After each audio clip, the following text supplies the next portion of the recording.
in the 10 minutes of that music, there are probably, well, 50 sync points, probably 5 sync points a minute minimum, wouldn't you say? Yeah. So, you know, like, were you equal to get? Yeah. Yeah, okay. So that's fair to say, isn't it? I mean, that many. Some cases even more. And do you remember, Ken, that I made take after take and I couldn't get it. I caught 3 cues, but not 5. And and it sounded great. The orchestra was great. It was me to talk about conducting. And the next take, I got 2 cues and missed 3. And it was, you know. So finally, Stephen said, "Why don't you just go out there and play the music? We know that it fits the outline of the film because you prepared it that way. And play it the way you want to play it, with all the rubato and everything that feels natural music, and I will recut the film to the music." So this is what happened. And I think, and I've always felt that the last musical part of that film, for the reason it has such a lift to it, I think it's because it was music first and editing refinement second.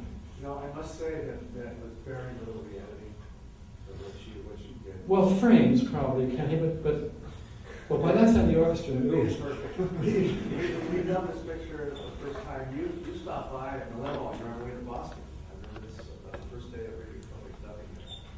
And when we got the last reel,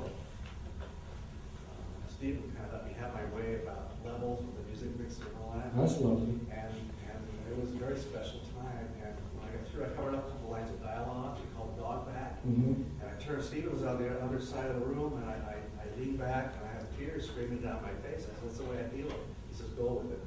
And that's pretty much the way it finished. And your score, to this day, I run that film, and tears go down my face. You know, Ken, we performed the whole score at the Shrine Auditorium a couple of years ago. I don't think there's more than 5 minutes in the film where the orchestra isn't playing. 10, I think, the max. I don't know how you did it. So we had the orchestra on stage and the sound and dialogue on separate stripes and 2 mixes, one to handle the effects and the other dialogue, and we took all the music out and performed it all live the whole 2 hours. And that was a nightmare.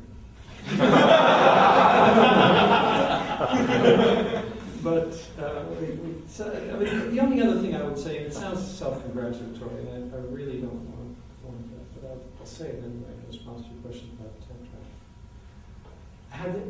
Here's an example of why I feel they're hurtful creatively. The score of Jaws, good, bad, awful, indifferent, whatever it is, wouldn't have existed if there were a temp track. Because I was looking at that film thinking, "Oh my God, what am I going to do with this? What will work? Find some idea, as lame-brained as it may have been, that wouldn't have been found in a temp track. It had to be conceived, again, badly or well, for that particular use. And I don't think, Kenny, did you do Jaws, John? I think, again, Stephen is really so sympathetic to music that if it's really tough to get, if I haven't calculated as well as I should have, and need another foot or 2 to complete a good crescendo, he will always say, "Go ahead and do it, and I'll add a little film." And Mike Kahn, whose editor gives me daggers with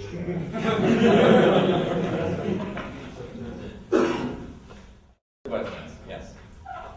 Going back to your Boston experience, what kind of differences did you find that you had to, and changes you had to make in conducting live orchestra for concerts with no sync picture as opposed to going to the studio? I mean, what did you have to do here differently? Well, I think conducting for film is, in one sense, one of the hardest things we have to do, because the film is so mechanical and so unrelenting in its rhythmic aspects, at least. So that if you want to stretch our own time in a live performance and have a good orchestra, you just do that, and it would be lovely. Also, temping from night to night. I mean, you may want to slow things or quicken them and all that. So I think, in certain mechanical respects, the 2 areas of conducting that are the hardest, from the mechanique point of view, film and ballet, where the movement of the dancer's bodies are such. I mean, people are falling or spinning. I mean, the gravity in their bodies, you can't wait, and you can't hold them up in the air like that. I mean, something that is, with singers even, there's more, I think, give and take. Having said that, the art of conducting, which I would approach only in this very small way, and at the level of, say, for example, James Malline or say Chazelle or others who do that, practice an art an interpretive art that's at a level that we don't have in the film industry. When I was a kid playing, I had two conductors that I worked for. Alfred Newman, who could have, I think, had a career as a conductor, I believe, and also Victor Young, who maybe people may not know. He was a wonderful composer, a violinist who graduated from Waterloo Conservatory and a pro, a classical repertoire professional with a stick, and that showed in his film work, at least from our point of view of the orchestra. But I think a lot of conductors, and they've told me this, Seiji and others have said, I'd be terrified if I had to do that syncing, that immovable set of challenges that we have. And it's a trick, and it's a knack, and it takes a lot of practice. So I guess the short answer to your question is it's a different world than Boston. Has its difficulties and its differences and challenges that I think are unappreciated by those who've never conducted in a film studio before. Someone from this side of the room? Yeah? Okay, over here. So, I recently saw Munich, and I have two questions about that film. The first is there are long sections of that film that are not scored. I was wondering if you could talk a bit about your spotting experience on that film and why those decisions were made. And the second, the end title to the movie I just found to be devastatingly beautiful and very moving. And I have years of experience singing in Jewish temples, and it seemed to me that in that, and as well as at other times in the film, that there were at least nods to Jewish melodies that I recognized. And I was wondering if you could talk a bit about your inspiration for the music from Munich. And also I was talking with one of my colleagues about it. There also seemed to be nods to Arabic examples of melody writing and of orchestration. I was just wondering if you could talk a bit about Munich and that process. yes, thank you. From the point of view of the spotting, I really don't remember the meetings all that well, but I think that I'm right in saying that both Spielberg and I, looking at the film, felt that it's drifting in the direction of a documentary film, might be fair to say. And it's not an action film, it's not a James Bond film, even though we see aspects of street action that we've seen elsewhere. It's done more with a view to a historical relevance, I think, perhaps put it that way. And so that was a signal, I think, to both of us, not to score it in the usual way that you might enhance or adorn physical action scenes in the normal, I'll put it absurdly, like in Indiana Jones, where you do fight scenes like comedic ballet, deliberately. So less music than usual for that reason, because of the documentary nature, I guess you could say, of it. The spotting, I think, took a general direction very quickly by agreeing that the flashbacks would be scored, the flashbacks to the Munich tarmac atrocities, and that we would have some kind of music to accompany those flashbacks. Not action music, but something that might suggest the tragic weight of what we were seeing without overdoing it, without pulling too hard on the orchestra and the musical areas. So I think that that's a pretty loose answer to your question about spotting, but I think it went to the overall substance, I guess, of that. In terms of the ethnic aspects of music, very interesting. The Jewish music and an attempt to elicit a little atmosphere of the Middle East, Palestinian music, if you like. I remember having a conversation with Stephen that connected to my experience with him on Schindler's List. And Can I just tell a very quick story about Schindler's List? I don't want to keep everybody too long. I'll tell you this as quickly as I can because it relates to your question about Jewish music. Stephen showed me this Schindler's List of film. There was no music in it. At the end of the running, it was in the Hamptons, and they were told we were going to have a spotting session about the music. And at the end of the Schindler's List, I was so devastated about it, I couldn't speak. Remember the last scene where at the graveside of Oscar Schindler, where the survivors or the children of survivors are put placing stones in the back.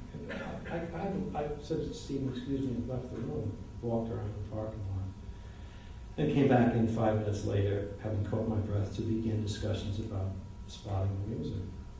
And I said to Stephen, not being mean to be deprecating or anything, just what I felt. I said, Stephen, if you need, for this film, you need a better composer than I am. And he said, I know, but they're all dead.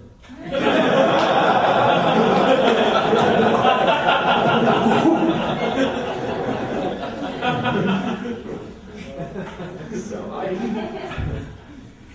I never really studied Jewish music except way, way back in 1970. I went to the University of Jerusalem on a visit there when I was doing music direction for Fiddler on the Roof, and I went up to the music library at the university and told them I was there, and I prowled around there for a day or two or three, listening to the shtetl music, mostly from Poland and those areas, and looking at some old Yiddish language films from Warsaw. And so what I knew about Jewish music I know now is really very little. I mean, I know what we all know, the modal mannerisms that are familiar to us, and most of my teachers were Jewish, and I grew up in the culture that we all share.